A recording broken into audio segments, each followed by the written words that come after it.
So I think naturally a question that people have when I mention to them that I'm like taking a month-long trip by myself to Europe, they'll immediately wonder like, don't you get lonely? Or isn't that awful? And I can honestly say 100% I have never felt lonely. However, I'm a very social person, but even at home, I spend a lot of time with myself. Have a lot of interests that keep me busy. And I spent my life around a lot of people, 5 kids and all their activities and all of the goings ons. And just over the last 10 years, I'm solo again, which I hadn't been for like 35 years. 5 kids spread out over like 35 years of raising them. It was a lot. And I thought it was going to be awful. But when I realized, oh my gosh, you're free again, doesn't take away from the fact that I always think of and miss my kids. But I don't get lonely, especially when I'm traveling.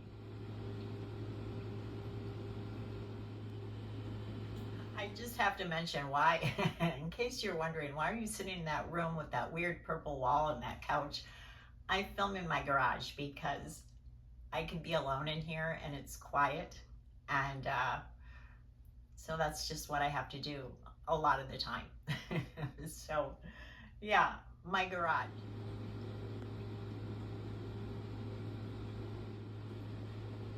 So I guess it just goes without saying, if you're lonely at home, you're probably going to be lonely if you're traveling. But that isn't the case for me.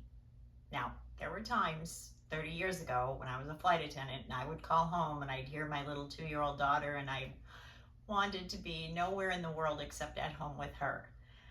But I did what I did. And I don't feel like that at all anymore. However, there are places like Paris. I've been to Paris many times alone, and it's a very romantic city.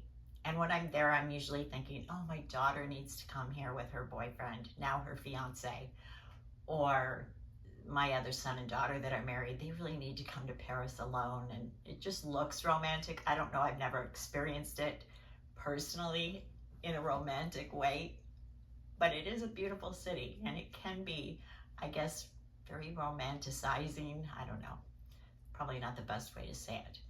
But if that's a question that you have, I would just ask yourself honestly, like, am I lonely at home? If you're going to take a trip to like a place you always wanted to have a honeymoon, but you never had the person to honeymoon with, maybe that wouldn't be the best idea. But if you have a general curiosity and a want to really get to know the culture of where you're going, there's nothing better than going by yourself. I have actually come across or had some really amazing, very emotional, touching experiences in my solo travels. Now, my trips are generally about 5 or 6 weeks long, and there are sometimes I'm tired of like trying to figure out the language, or I'm tired of being a little bit lost, or sometimes I'm like, oh, it'll be nice to sleep in my own bed. But that's different from being lonely. I've never been lonely. But there are just so many interactions I've had with different people that I know I would not have had if I were traveling with other people.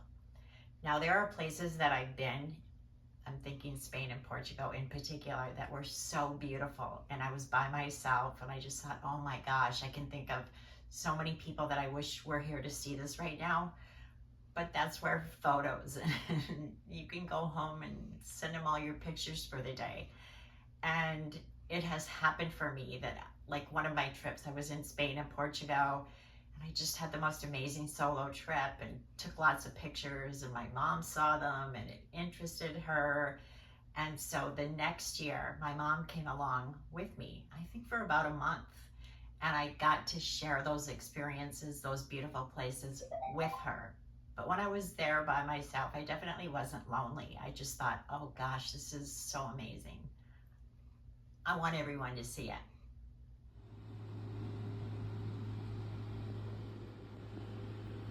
I'm thinking of like social situations where in the evening, I've been out walking around all day, and you'll be walking by the restaurants and you can see like the couples going in to have dinner, and I'm genuinely happy for them. But on the other hand, sometimes I feel bad for them, that because they're in this little bubble, they're missing out on all these beautiful experiences that I'm having with the people in the country that I'm visiting. I have so many examples I could give you. There was a time I was in this little town in Spain, and I was staying in an Airbnb, and I was actually studying Spanish intensively. That's a whole nother story. But I was thinking I wanted to move to Spain. I love Spain, but I've got other tentative plans at the moment. But anyway, I was in Spain and I was in this Airbnb and studying Spanish, and there was a restaurant right below the Airbnb. And many nights I would go to that particular restaurant, and I kind of formed this friendship with the waiter. And instead of like me going in, ordering takeout food and him putting it in a bag and, you know, shoving it off, he would pack up my dinner on like really nice dishware and give me the silverware. And, he went out of his way to make my dinner special. He knew I was by myself, and he saw me frequently coming and going from the Airbnb. And I don't even think I was able to communicate in Spanish well enough to say, thank you so much, I'll bring the dish back tomorrow. It was kind of like this ebb and flow that we had. And the next day I would bring him the dish and he would thank me, and he was just so polite and so friendly, and he didn't have to be. And so sometimes when you're alone, you're going to find that people will go out of their way to be especially kind when they don't have to. That experience I'll never forget. It meant a lot to me. I'm sure that waiter has no idea how deeply he touched me, but he did.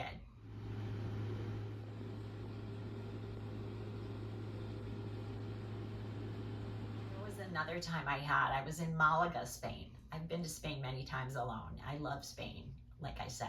But anyway, I was in Malaga and I was staying at an Airbnb, and it was just my host, who was a younger woman, maybe 30 something, and me. And a couple different days, she made a point of asking me, what am I doing that day? Or what am I doing the next day? And she went out of her way to invite me on some things that she was doing. There was one day where she was going to like a neighboring town. It was like 30 miles away. And she asked me, my Spanish is very so-so, but anyway, she asked me if I wanted to go along with her and see this town. She was going to the doctor or the dentist, and she was going to be busy for a couple hours, but it was much easier for me to get in the car with her and go down there. And she just showed me, here's the town, go have fun for a few hours. And there again, she didn't have to do that. And it really meant a lot to me. And she did things like that a couple different times. There was another time I was in another small village, I would call it, in Spain by myself. And it was this amazing little pension. And the owner was probably my age, maybe a little bit younger. It was the cleanest place I've ever stayed in my life. It was amazing. Just a tiny little place way up on a hill. It was really hard to get to. But anyway, she went out of her way many days to offer me lunch. She was making these fantastic meals for her family. Because she knew I was traveling by myself, she would come to me with an offering of food, and she would serve up these just amazing dishes. She was a great cook, as good or better than any restaurant I'd ever been to. But she didn't have to do that. That was so nice. And I never would have experienced that if I were with somebody else. She also made a point in the morning. I had kind of asked her one of the first days, like, where do I go get coffee? Or, asking her questions about where to go have breakfast or something like that. And she said, I'll take care of it.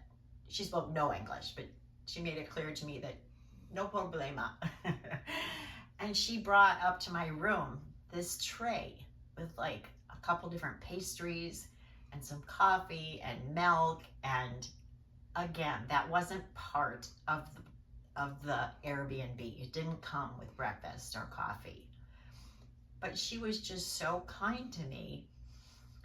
And I'll never forget that either. Um, I have I've had experiences where I'm just sitting and there are so many like religious holidays, especially in Spain. And I was there a couple different times for like a month at a time. And so I would find myself like in the middle of these town celebrations of religious holidays. And everybody is so happy and they're dancing and they're singing. And I'm just sitting and watching, and I have sat by myself and cried more than once, many times, and I'm gonna do it again, at how beautiful what I was watching was. And I kept thinking, there are people that are just going from the hotel to the beach and they're sticking together and they're not interacting and they're missing out on how beautiful this is. And I had different people come up to me while I was just sitting there. The one stood out like a sore thumb. And do you want to dance? Do you want some food? Again, nobody had to do that. They're just, I love the Spanish people. When I would make an effort to speak Spanish, they were so kind. My Spanish is not good. It's okay. Yo hablo un poquito y yo entiendo un poquito. ¿Dónde está la playa? But I tried. And there was like a place in one of the towns I was where I would go get my coffee every day. And the waiter would always make a point of trying to converse with me. He spoke no English. I was in a lot of places where nobody spoke any English. I wouldn't expect them to. I'm in their country. And that's another topic. But that waiter was always complimenting me on my Spanish, which I know he was being very generous in his compliments. And I remember being in Madrid and I was in a hotel with like an airline crew, and I had little interactions with them at different periods of time, and all of them were very complimentary on my Spanish. They thought my accent was really good, and again, they're flattering me. They didn't have to. My Spanish is not all that great, but I try. And people really notice that. So that's another topic or another video. But if you are going to a country and you don't speak the language, but if you go out of your way to maybe speak a little bit of it, I swear it will come back to you, the kindness, 100 times over.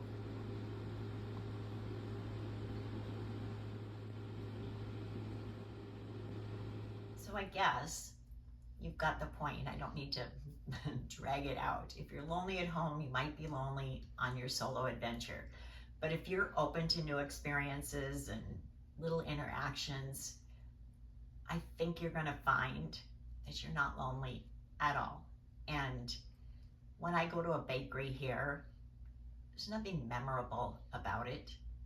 But I remember so many of those experiences because the people were just so kind, only because I was alone.